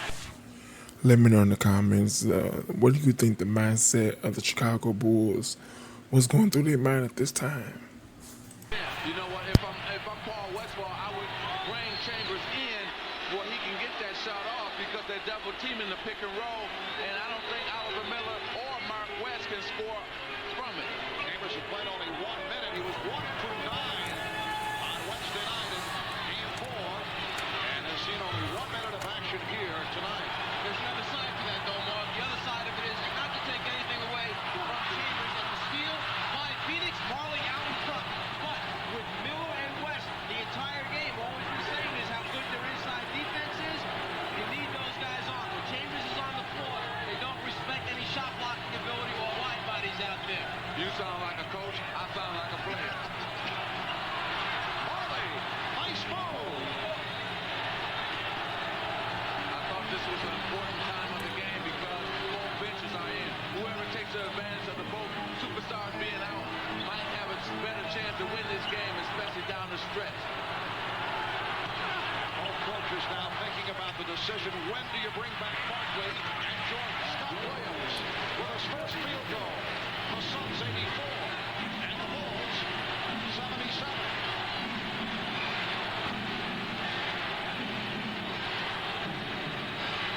3 minutes gone by in the fourth. Danny Ainge. Quiet once again. That's the case in Game 4. Williams.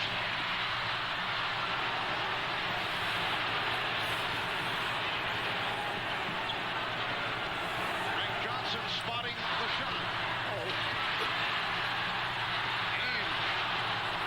Danny Ainge.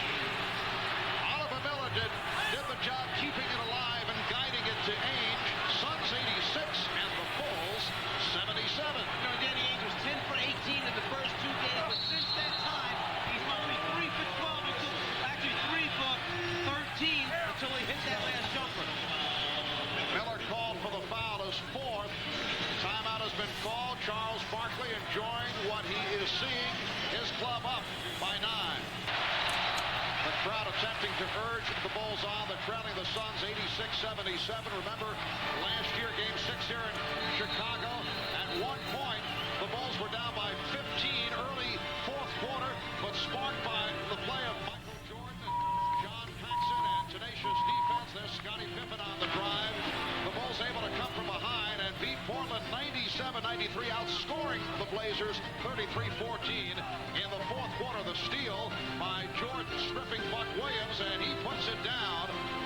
A 14-2 run was led by 4 reserves. Jordan was on the sidelines cheering his teammates on. Then Michael made his return to the court, and he helped put it away 97-93 as the Bulls won their second consecutive title. The problem with that was Portland, and that's fine, but this is the Phoenix Suns with Charles Barkley. They didn't have an inside player that being Portland like the Phoenix Suns have in a Charles Barkley, a guy who can set everybody else up.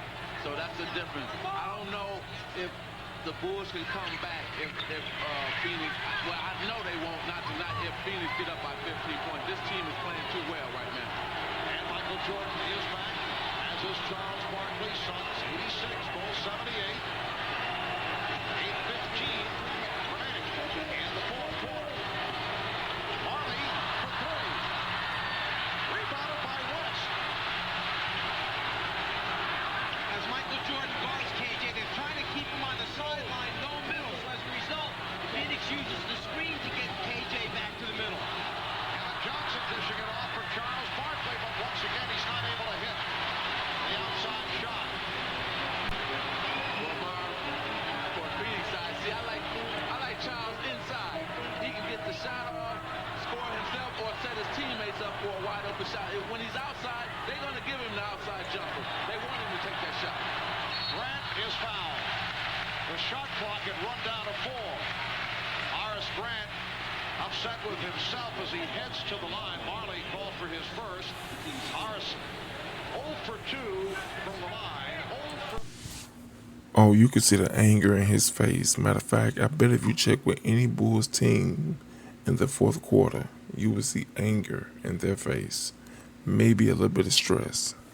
4 from the field. He is not a good foul shooter. 61% during the regular season.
if I'm Phoenix Suns, I want to keep doing that.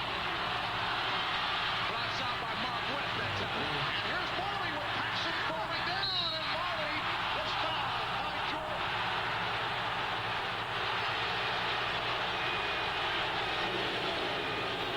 What everyone is upset about is that the whistle came late. The contact may have been so incidental that the official felt if the basket goes in, we just let it go. As Jordan runs him down, who initiates the contact? Is it Marley's right arm coming back, or is it Michael bumping into him? The shot misses, the whistle comes late. Let me know in the comments, do y'all think that was contact? Honestly, I didn't see it myself. They were kind of close, but I didn't see any hit. Let me know in the comments your thoughts. It will shoot his foul shot. The Bulls very upset, and they take a timeout. Chicago, the Suns with a 9-point lead on the Bulls as we wind down to the fourth quarter. Phoenix with the very best record of the NBA, 62 up and 20 down, but they've had their ups and downs in the playoffs, although they've gotten to the final round, but they're down here 3 games to 1. It's been a rocky road. We talked about that with Charles Barkley, who said it certainly has been a learning phase for the Suns come playoff time. I think there's no question that no matter what happens this series, I think that we have learned, and I have learned, you know, because I thought that because we just ran through the NBA this year, I thought that we could outscore everybody and beat them. But I have learned that in the finals now that you have to play defense if you're going to win at all. Defense wins you championships. Aggressive play wins you championships. And tonight, they've been aggressive and they've been physical when the Bulls have been taking the ball to the basket. Something I thought they didn't do the first 3 or 4 games, and they're doing it tonight. One other thing I see the Phoenix team maturing as a half-court offensive team, understanding that it's the second, third, and fourth passes against great defense like Chicago that gets you good shots. Ancient Grant went for it. Grant able to control, and finishes it off. He thought he was fouled. Suns 92. The Bulls 83, 5:45 remaining in the fourth quarter. Okay, nobody should touch it but Charles Barkley. Then go to the offense from there.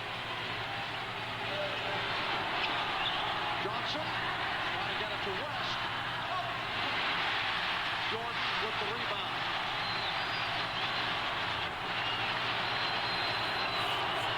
Jordan went to the hesitation move. Barkley rebound. Barkley on the run. Barkley for Eve. And the Suns lead 94-83 as we come up on 5 minutes remaining of the game. This crowd disappointed. They came here hoping to celebrate a 3-point. Michael Jordan cuts it to 9. The Phoenix Suns have led most of the way, however, leading by as many as 16. And the Suns want to take it back to Phoenix for Game 6 Sunday night.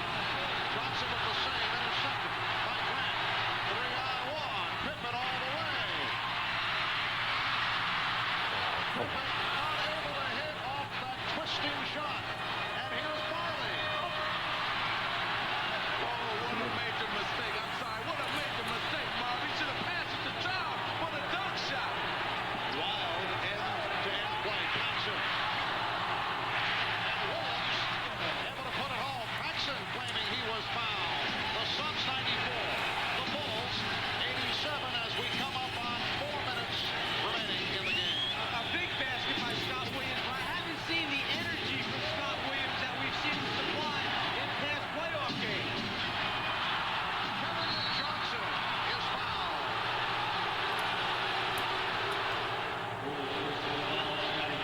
Scottie Pippen has collected his 5th. Bulls with their 3rd team foul. Suns have 4. Johnson to the line. He's 2 for 2 from the line. 18 points, 8 assists for Kevin Johnson. I love what Paul Westphal has done he was upset that the Bulls were, especially Michael Jordan, was just tiptoeing down the lane in Game 4. And here he is, Charles Barkley, just giving his teammates some encouragement. But Paul Westphal was very upset that Michael Jordan was doing anything he wanted to do down the lane. And he came back and said, no layup rule. Everybody has to go to the free throw line. And the Phoenix Suns have responded. And the Suns have also responded at the line. The 16 for 19. They lead 96-87. Armstrong, Maxim, Jordan, and the three-guard set, along with King and Grant. And just Percy waves it off. A lockdown foul. Called on Johnson outside. Penalty. Well, he go catch KJ on the move, and KJ had nothing to do but to grab him, and it was a good foul by Kevin Johnson. This Phoenix Suns team is playing just an excellent and smart game. I am very impressed on how they came here ready to play and execute both offensively and defensively. How about Michael Jordan at the line? He is 1 of 3 from the line in this quarter, 2 of 7, and the Bulls hurting themselves once again at the foul line. Jordan did not shoot well at the line in Game 4. 96-88, Suns with the lead. Here's pressure by Chicago. Again, the Suns have no trouble with it. Barkley able to swing away. Phil Jackson takes a long jump to shoot a foul. Each hits the three. Phil Jackson looking for an offensive foul, and Danny Ainge connects from three-point range. The Suns now lead 99-88. Timeout called by Chicago. Well, after the play, Phil Jackson is just going crazy on the sideline, and he wants a timeout.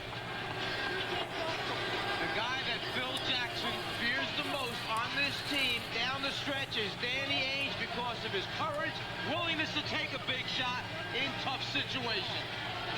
Tonight's Villanova takes us back to the 1966 NBA Finals. The series went 7 games. The Boston Celtics outlasting the LA Lakers to capture an unprecedented 8th consecutive NBA championship. The Celtics, led by future Hall of Famers John Havlicek and Bill Russell, were not only the last team to three-peat, but the last true NBA dynasty. In recognition of these moments, fellow Genuine Draft will donate $1,000 to the Thurgood Marshall Scholarship Fund. Well, Charles Barkley and the Phoenix Suns have been in the way of the quest of the Chicago Bulls to wrap it here tonight, with the Bulls trying to become only the 3rd team in NBA history to win 3 in a row. No team has won 3 straight in 26 years. 3-point attempt by Jordan went astray. We're coming up on 3 minutes remaining in the 4th quarter, and the Suns lead 99-88. If Chicago can get into it, they have a very small team on the floor. Grant is the center right now. Then they've got Pippen, Paxson, BJ, and Michael, a pressing, trapping, quick team that can hit you with three-pointers in transition. Johnson rebounded by Jordan. Jordan with the hesitation dribble. Fouled by Marley. So Jordan back to the line. What you have to do if you're Chicago is try to score points and stop the clock. One way you do that, you emphasize take the ball to the basket. Another thought, you're down in the game by 11 points. There's 2:40 left. You've got to get possessions. You've got to score more points each time you have it than the other team. With Mark West on the floor, a 51% free throw shooter, maybe you tell the guy guarding him, if he touches the ball, foul him immediately. He makes 1, you make 2 or 3, you're picking up points on the exchange. Well, that's a great theory and a great way to do things. I don't think Mark West will touch it. Charles Barkley will probably, again, set the offense for the Phoenix Suns. They're playing a smart game, going through Charles Barkley every single time. 2.5 remaining in the 4th quarter. Barkley drawing the double team. Shot clock at 7. Marley eluding Jordan. Marley all the way. Went high off glass. Back from the ball. Down by 9.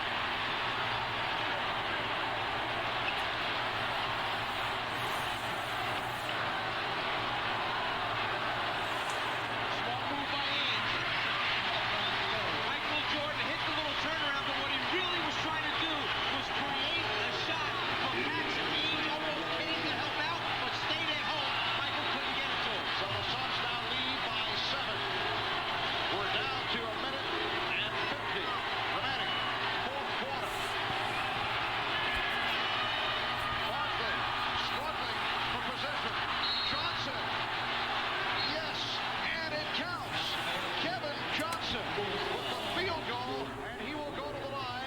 was fouled by Michael Jordan. Michael Jordan was trying to create right there something for Paxson, but Ainge started to come and went back, stayed at home with his player. Jordan turns and banks it off the glass. And again, the offense got ran through Charles Barkley. He got double teamed. He found the open man in Kevin Johnson, and they lay it up. I tell you, this Phoenix Suns team is playing excellent basketball, both offensively and defensively. Well, the Chicago Bulls stadium crew preparing throughout the day to set up for the championship ceremony on the court. Look at the scaffolding. This compared to a year ago when they went through the ceremony downstairs. They instead today preparing for it through a full-scale rehearsal right throughout the day, and they are waiting in the wings. Now for more on that, because apparently the Phoenix Suns were a bit perturbed about all this preparation. Let's go over to Hannah Storm. Well, Marv, the Suns were talking about it in the locker room before the game. Charles Barkley told me that the Suns felt like the people of Chicago were already dividing up the will before the person was actually dead. He said that he was going to set out to prove that the Phoenix Suns were very much alive, Marv. Thanks, Hannah. Charles always has a way of capturing the scene.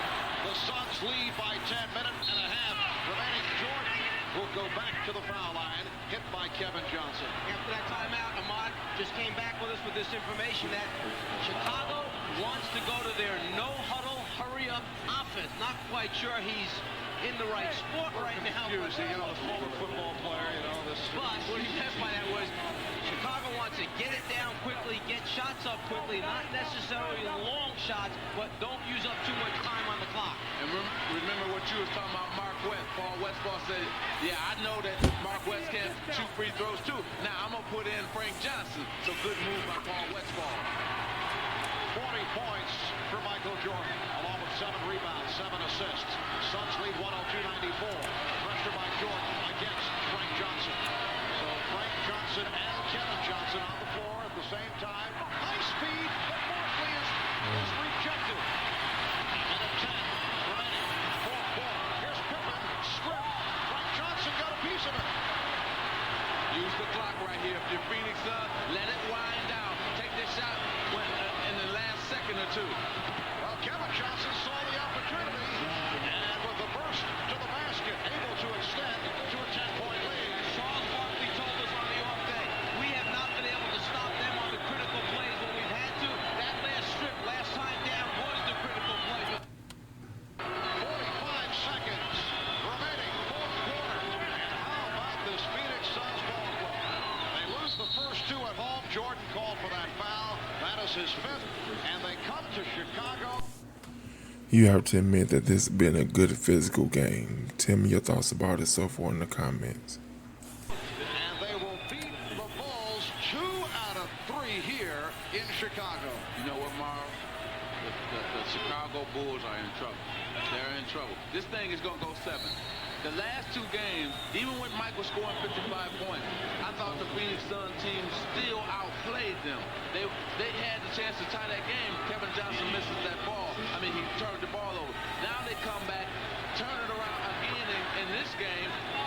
I tell you, the Phoenix Suns are playing better. They're hotter. They're playing better than the Chicago Bulls, and the Bulls are in trouble. Dan Marlin may be part of the big story tonight because your second team, all defensive player, has held Michael Jordan at times. Jordan only 4 field goal attempts on the inside, 24 on jumpers from the outside. 37 and 4/10 seconds remaining in the fourth. No team has ever come back from a 3-1 deficit to win the NBA Finals. This is a step in the right direction. The Suns will stay alive. There will be a game 6 in Phoenix. Will be on hand 7 o'clock Eastern time on Sunday night, which means the Czar's television career extends at least 1 more game. I mean, let's get things into the proper perspective. Ainge called for that foul on Jordan, who was gunning from 3-point range. Michael Jordan back to the line. He's 6 of 8 from the line. I'm gonna go on a limb and say that it's gonna be 7 games. This is gonna be 7 games. I have no question in my mind. It's going to be 7 games in this series. And I tell you what, everybody better hold on. That American West Arena, them fans of the Phoenix Suns will be rocking come Sunday. Patrick, a walking promo here. This team is playing. They're confident right now, the Phoenix Suns.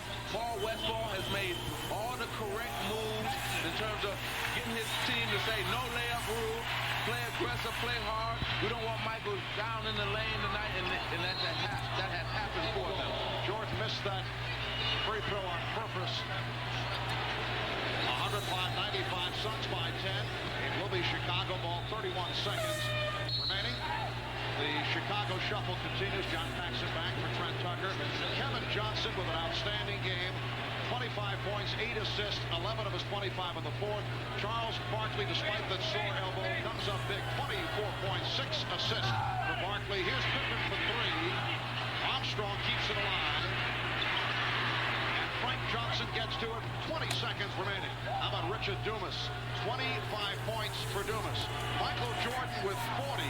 Scottie Pippen with 22. Check that, 41 for Jordan. Grant called for the foul. His third. And the last thing I'm going to bring up that I felt that was really important here for the Phoenix Suns, they didn't play that friendship stuff tonight. They went after the Bulls. They hit the Bulls. I didn't see what I saw in the first 3 or 4 games. You can see that they said, okay, enough of that. And Marley departing. Gerard Mustaf will make a cameo. Marley leads with 11, along with 7 assists. You know, Magic, I like a lot of the stuff you're saying. You would make a great assistant coach. I would have to ask Pat Riley first. See, if I went with you, he'd be mad at me for not checking with him first. But I like the idea. And the deal is, you sleep on the sofa in the Czar's house in Richfield. 10 seconds remaining in the game, and the Suns with a 106-95 lead. Michael Jordan sitting down, departing with 41. That's Tucker hitting a 3. 106-98, and the foul is given by Paxson. Frank Johnson with some words in the direction of John Paxson, who just walks away. I told you things have changed. This is not the same Phoenix Suns team that has been playing the first 4 games. This is a different Phoenix Suns team. And I wasn't saying that friendship thing because you can't be friends. I was saying it because you have to have a dislike somewhat for your opponent to win a championship. That's throughout all these championship series, it has happened. And once again, Frank Johnson, in his brief appearance, did a nice job. Paul Westphal for the first time going with the combination at times of Frank Johnson and Kevin Johnson. 10-point Suns lead, and that will do it. The Phoenix Suns, leading most of the way, remain alive in this best of 7 as they knock off the Bulls 108-98. The Bulls now lead 3 games to 2, but this series goes back to Phoenix. Game 6, Sunday night. Airtime at 7. That's Eastern time right here on NBC. Let's go to Hannah with Phoenix coach Paul Westphal. Paul, the Chicago. Well, first off, I want you to tell me your thoughts about this video in the comments. Be sure to like, share, watch more videos, and subscribe to the channel.